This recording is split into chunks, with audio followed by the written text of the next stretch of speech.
Et salut à tous, c'est Faik, j'espère que vous allez bien. Et aujourd'hui on se retrouve pour la toute première review de cette saison 2025-2026 de la Ligue des Champions. Pour ceux qui ne connaissent pas, évidemment, on va s'attarder surtout sur les clubs de Bundesliga.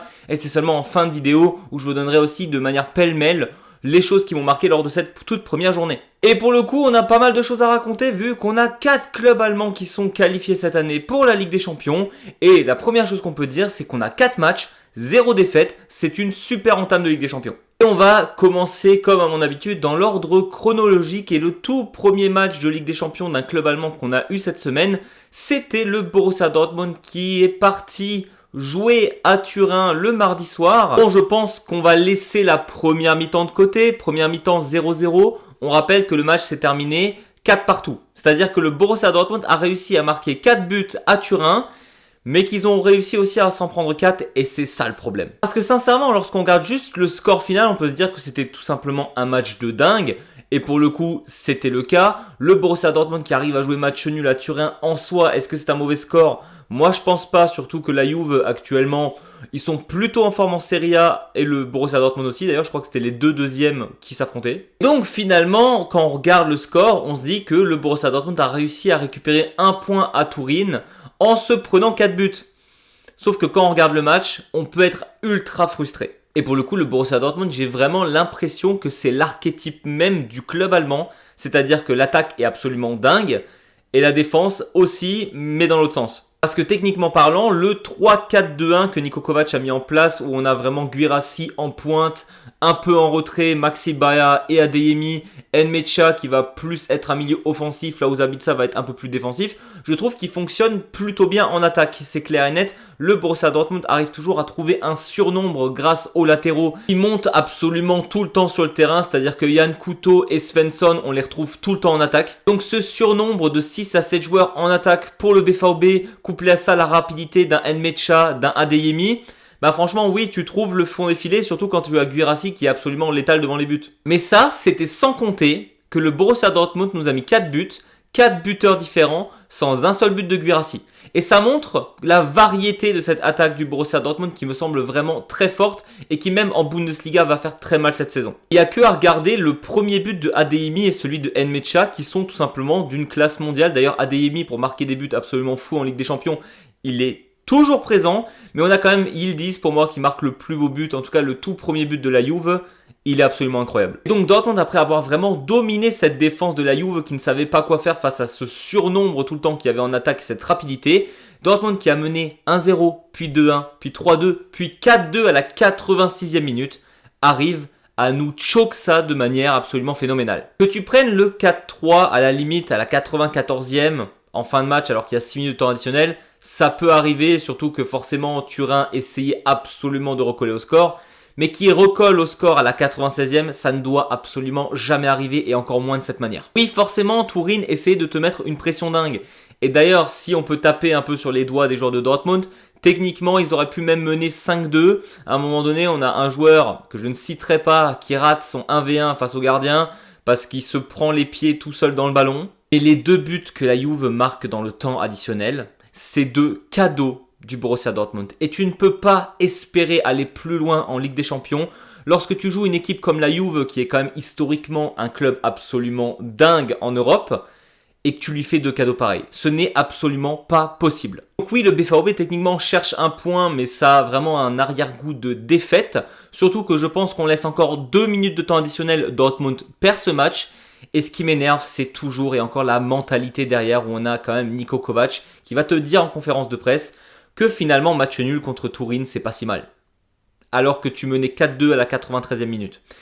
Non, tu ne peux pas espérer aller loin avec cette mentalité. Et c'est vrai que je passe peut-être énormément de temps à parler du BVB et de ce match contre Turin, mais pour une fois que j'entendais des commentaires français de Canal dire des choses positives sur un club allemand, à dire franchement, ce club de Niko Kovac, il est vraiment fort. À chaque fois, on les oublie et à chaque fois, ils répondent présent. Oui, ils répondent présent. Et quand on commence à leur dire des bonnes choses au BVB, eh ben ils sont obligés de choc. Et ça m'énerve parce que j'ai l'impression que c'est tous les ans pareil et je plains les fans de Dortmund. Mais si on garde quand même un petit point positif au-delà du fait d'avoir cherché un point à la Juve, c'est que pour la suite, ça annonce quand même du positif pour Dortmund. On continue avec le FC Bayern qui recevait techniquement le champion du monde, vu qu'ils ont gagné la Coupe du Monde des clubs cet été, Chelsea, match que le FC Bayern gagnera 3-1. Pour le coup, j'ai quand même l'impression que j'aurais beaucoup moins de choses à dire sur ce match. Le FC Bayern, mis à part les 15 premières minutes qui étaient plutôt disputées, a dominé son match. Et c'est vrai que je m'attendais à ce que le Bayern gagne contre Chelsea à la maison. Et même si le score en soi a l'air assez flatteur 3-1, je pense que le Bayern aurait pu gagner beaucoup plus largement, même si on enlève que Palmer a mis techniquement un but hors jeu à la toute fin de match et que ça aurait pu se terminer 3-2. Pour moi, le FCB était dominant sur tous les compartiments du terrain. Enfin non, tous les compartiments offensifs, même si la défense de Chelsea m'a assez déçu, parce que comme Dortmund, Chelsea a fait des cadeaux absolument dingues au Bayern. On rappelle quand même que techniquement, le premier but, c'est un but contre son camp. Après, s'il ne touche pas la balle, c'est Upamecano qui la met. Ensuite, tu as quand même Harry Kane qui se prend une énorme faute dans la surface qui permet d'avoir au Bayern un penalty. Et en plus de ça, le troisième but de Harry Kane, c'est littéralement une passe décisive d'un joueur de Chelsea. Donc ils ont fait énormément de cadeaux, cette défense de Chelsea. Ça ne veut pas dire que le Bayern défensivement était bon. Oui, parce qu'offensivement, mis à part Cole Palmer éventuellement, qui est vraiment très très fort, personne n'est aussi fort que la triplette Gnabry, Olise, Harry Kane. À Chelsea, personne n'a ce niveau-là. Je laisse Diaz de côté, que j'ai trouvé vraiment très moyen lors de ce match. Gnabry, il nous fait du Gnabry de ce début de saison où on dirait qu'il est revenu en 2020. Il a l'air aussi beaucoup plus impliqué au sein même de ce groupe. Franchement, ça fait très plaisir de le revoir à ce niveau-là. Olise, qu'est-ce qu'on peut dire d'autre sur Olise, mis à part que c'est sûrement un des 3 meilleurs joueurs à son poste actuellement dans le monde. Clairement, je pense que c'est devenu un favori des fans allemands en général. Au moment où il a commencé à prendre Cucurella en 1v1, à le pousser dans le dos, Cucurella qui on rappelle est devenu l'ennemi numéro 1 de l'Allemagne depuis sa grosse main dans la surface face aux Allemands lors de la dernière Euro. Il lui a fait un récital Olise sur le côté, c'était une dinguerie, comme Cucurella qui est quand même pas mauvais globalement, s'est fait bouffer lors de tout le match. Bon, et Harry Kane, qu'est-ce qu'il y a d'autre à dire mis à part que trouvez-moi un meilleur neuf au monde actuellement. Je ne pense pas qu'il y ait un meilleur neuf au monde que Harry Kane au moment où on parle. S'il continue comme ça lors de toute la saison, oui, on va quand même se poser des questions sur est-ce qu'il n'est pas capable de chercher le record de Lewandowski en Bundesliga. Mais si le Bayern continue à dérouler, même si on va rester calme, c'était que le premier match, oh, le ballon d'or de l'année prochaine, Harry Kane, il est quand même dans la conversation. Déjà qu'au niveau des buts, c'est hallucinant le sens du but qu'il a. Je veux dire, le troisième but qui est marqué par le Bayern, il est absolument dingue en une touche, enroulé, deuxième poteau. Il peut rien faire le gardien, c'est un pur scoreur. Les pénaltys, c'est pareil. Mais en plus de ça, il a une vision de jeu phénoménale. Il fait des passes de dingue. Pour moi, actuellement, il n'y a pas meilleur neuf que Harry Kane. Mais c'est très bien cette attaque. Ça t'a permis de marquer 3 buts face à Chelsea, ce qui est un bon début. Par contre, la défense, je pense qu'il va vraiment falloir faire des achats, comme ils avaient fait avec Dyer, qu'ils avaient cherché, je crois, en hiver. Cet hiver, il va falloir acheter des défenseurs centraux. Quand tu vois que tu as Upamecano qui doit littéralement tout se farcir seul, Jonathan Tah, il est venu quasiment gratuitement. Le gars, je ne sais pas si c'est une arnaque ou pas, il est pas bon depuis ce début de saison. Quand je vois que j'étais heureux de voir Minge rentrer sur le terrain, qui n'est pas forcément exceptionnel non plus, ça montre un peu le niveau de Ta actuellement, qui n'est d'ailleurs pas capable de ne pas se prendre de carton aussi lui. Il est toujours en retard, au niveau de la vitesse, il se fait avoir par absolument tout le monde. Au-delà des défenseurs centraux, Stanisic, qui de base est quand même plus un central qui dépatouillait en arrière gauche le temps que Davis revienne et que Guerrero aussi qui est blessé, c'est aussi blessé et je crois que c'est carrément les ligaments, c'est-à-dire que Stanisic on ne va pas le voir pendant longtemps. Qui c'est qui va jouer arrière gauche les prochains matchs au Bayern? J'en ai aucune idée, ça risque de finir avec Kimmich à droite, Laima à gauche. Je ne sais pas comment ils vont faire, ou alors il va garder Kimmich au centre, mettre Boé à droite et Laima à gauche. Alors que Laima déjà en soi dépanné en arrière droit. Je ne sais pas comment le Bayern va faire, mais on en parlait. S'il y a des blessures avec l'effectif petit qu'ils ont actuellement, bah ça va pas le faire. Parce que là en défense, du coup il te manque Guerrero, Stanisic, Ito et Davis.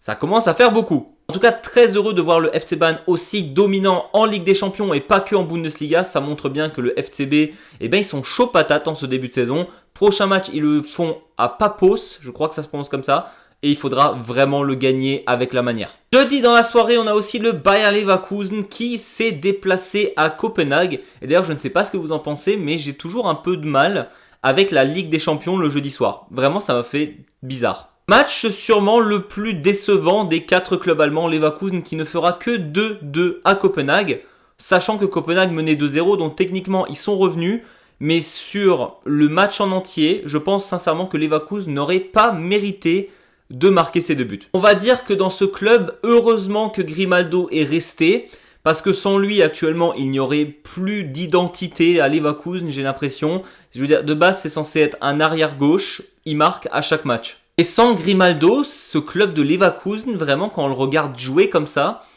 Kreisliga, vraiment c'était pas bon, je les ai pas trouvés impressionnants du tout. Je trouve même que Copenhague aurait largement mérité la victoire. Statistiquement ça ne se voit pas que Copenhague était techniquement un peu moins fort que Leverkusen, mais sur le jeu j'ai trouvé ça hyper stérile et ennuyeux à regarder, c'était terrible. Alors oui, vu que pour l'indice UEFA ça arrange l'Allemagne, je suis quand même globalement content que Leverkusen ait réussi à égaliser dans le temps additionnel. Mais franchement, ils m'ont pas impressionné. Sincèrement, je reste sur mes paris, sur mes prédictions du tirage au sort. Pour moi, des 4 clubs allemands, je pense sincèrement que Leverkusen, c'est celui qui réussira le moins à accrocher même les playoffs. Et sans vouloir manquer de respect à Copenhague, qui est maintenant quand même habitué à la Ligue des Champions, qu'on retrouve tous les ans en Europe, qui ont l'habitude de jouer ces matchs. Pour le calendrier de Leverkusen, je pense sincèrement qu'il fallait gagner ce match. Ça n'aura pas été le cas et t'étais même à 2 doigts de le perdre. Et on arrive peut-être à ce qui était le match le plus kiffant des 4 clubs allemands. Oui, c'était des gros matchs, Turin contre le BVB et le FC Bayern contre Chelsea. Par contre, quel kiff de voir l'Eintracht Francfort revenir en Ligue des Champions, jouer contre le Galatasaray et les exploser. Pour rappel, Galatasaray cet été a fait un mercato absolument dingue. Ils ont dépensé je sais pas combien de millions. On a Gundogan qui joue là-bas, on a Sané qui est parti là-bas, on a aussi Osimhen qui a vraiment été acheté par le club. Je crois qu'il y a même Ederson qui est parti au Galatasaray. Enfin bref, ils ont fait un mercato XXL. Et vous le savez peut-être, mais en Allemagne, il y a une énorme communauté de personnes turques. D'ailleurs, je vous adore. Mais c'est vrai qu'ils ont tendance parfois à surestimer que ce soit leur équipe nationale, et d'ailleurs on a bien vu ce qui s'est passé contre l'Espagne, ou leur club à dire, et récemment c'était vraiment le gros sujet, le Galatasaray serait facilement top 3 en Bundesliga, parce que la Bundesliga c'est nul, Galatasaray c'est beaucoup trop fort, et au vu de leur effectif, ils écraseraient tout le monde. 5-1, c'est tout ce que j'ai à dire. Ah vraiment, comme dit, je vous adore, mais il faut doser à un moment donné. Le Galatasaray en Bundesliga, c'est milieu de tableau pas plus, hein. J'ai presque envie de dire que le Galatasaray en Bundesliga, ça ne réussit pas à aller en Europe. Voilà. Et ce qui me fume le plus, c'est que le match avait trop bien commencé pour eux. Ils menaient 1-0 à 8 minutes. Et c'est vrai qu'à ce moment-là, je me suis un peu dit, bon, je pense que Francfort va revenir, mais que ça va pas être un match facile. 5-1. Je ne m'en remets pas. On le disait que cette équipe de l'Eintracht Francfort était kiffante parce qu'il y avait une continuité, qu'on avait encore beaucoup de jeunes à développer. On a bien vu Collins et Brown qui ont d'ailleurs été très bons, je trouve, hier. D'ailleurs, si vous avez Sané, vous l'avez vu quelque part, parce que moi sur le terrain, je ne l'ai pas vu, c'était peut-être de loin le pire joueur sur le terrain.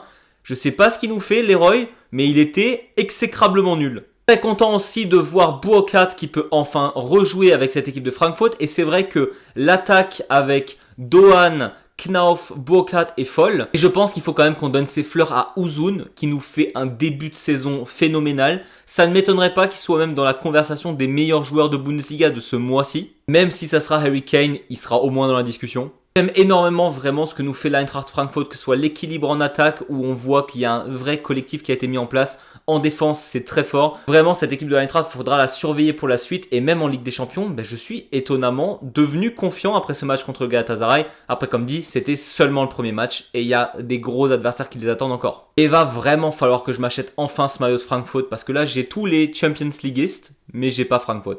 Et franchement, je pense que le prochain match à l'Atlético Madrid, ils sont capables de faire quelque chose. J'ai très hâte de voir ce match. Pour ce qui est des autres matchs de la Ligue des Champions, qu'est-ce qui m'a marqué cette semaine? Déjà, je deviens de plus en plus fan de l'Union Saint-Gilloise. Forcément, on a 3 anciens joueurs à Brême qui viennent de là-bas et je suis très content de les avoir vus gagner contre Eindhoven. En parlant des Belges, le club Bruges qui explose Monaco, ça je l'avais pas vu venir. Les 2 clubs belges qui battent Monaco et le PSV Eindhoven, trop fort. Le Real Madrid, voilà, pas besoin d'en dire plus. J'ai trouvé le Paris Saint-Germain aussi dominant que ce qu'on attendait de quelqu'un qui vient de gagner la Ligue des Champions. J'ai trouvé Liverpool étonnamment fragile. Alors statistiquement, c'est vrai qu'ils ont gagné quasiment tous leurs matchs cette saison. Mais au niveau du jeu, c'est pas encore ça. On voit qu'il y a quand même beaucoup de nouveaux et qu'il faut qu'ils apprennent à jouer ensemble. Florian Wirtz, ses débuts avec Liverpool, c'est compliqué. J'ai trouvé le FC Barcelone moins flamboyant que ce que j'attendais et Manchester City est de nouveau un candidat sérieux au titre. Mais mon petit kiff personnel quand même, c'est Qarabag qui gagnera 3-2 à Benfica. Franchement, Benfica qui mène 2-0 et qui perd contre ce club à la maison 3-2. J'ai trouvé ça absolument phénoménal. Et moi j'aime bien quand les petits clubs battent les gros. Donc ça m'a fait grave plaisir. Voilà, c'était tout pour moi. J'espère que cette vidéo vous a plu. N'hésitez pas à vous abonner ou mettre un petit pouce vers le haut. Nous on se retrouve très vite pour parler foot et Bundesliga. Et d'ici là, je vous dis, servus!